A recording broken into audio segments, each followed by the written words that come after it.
Our school is located in West Africa, so it's a privilege to be able to serve the historically underserved region of the world with the highest standards. So being in Lome, the capital city of Togo, when you see the community we serve, it's mostly a regional school. Obviously, you have Togolese students, but you have those from Mali, Benin. Being a bilingual school, you get to serve Ghanaians. Of course, you have your expat community, but the majority of the community is from West Africa. And this allows this very creative blend between West African values and perspective and international norms. And I feel in this way, the school is very special, and it's a pleasure to serve in it because we get to articulate the voice of West Africa in constructing a more balanced and coherent world order.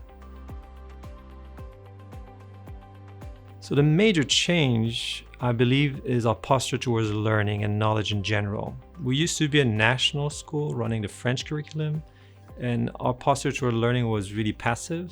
And we started with a DP, essentially through the extended essay, theory of knowledge class. We realized that knowledge is a tool, and of course that realization as consciousness is passed on to the student. So that's a major realization, and the whole curriculum followed through. So knowledge is just a tool. Students, learners are actors, are actively using knowledge to solve issues of social justice.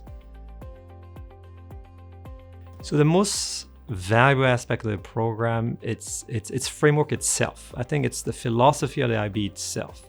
What the IB provides me as a school leader and our school is a framework and the gradual capacity to take ownership of our own development, our own mission. So we're a school that uses the IB to promote our mission, which is very different from just blindly implementing a set of concepts and contents.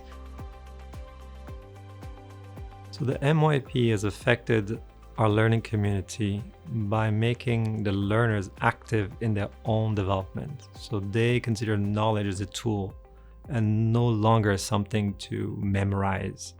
So this by itself, I think it's very important and has greatly affected the types of learner we have. The second thing that has been developed in the school through the MYP is obviously conceptual learning.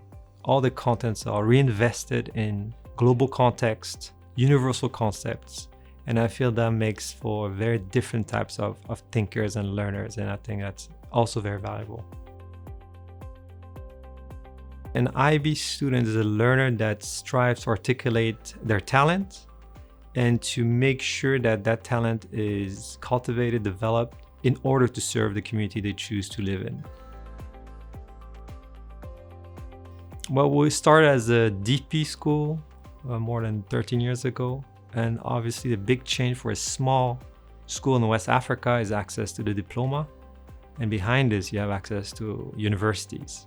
So that was a big change already because we're now part of a network of schools that give the same opportunity to learners across the world, to our own students. We no longer need to justify why their capacity needs to be taken into consideration because we're in Africa.